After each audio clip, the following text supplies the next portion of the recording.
আপনার রাজনৈতিক পরিচয় কি? আপনার নাম শাহিন না? না, জানতে তো হবে।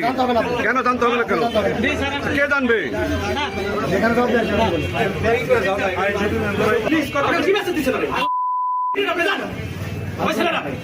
আমি বললাম না ছেলেকে ধরে আনতে বলে এখন তো ছেলেকে ধরে আনতে বলছে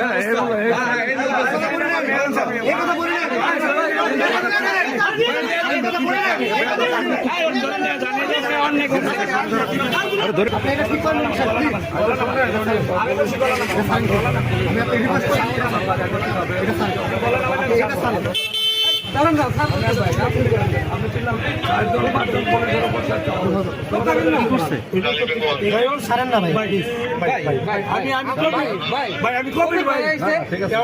আমি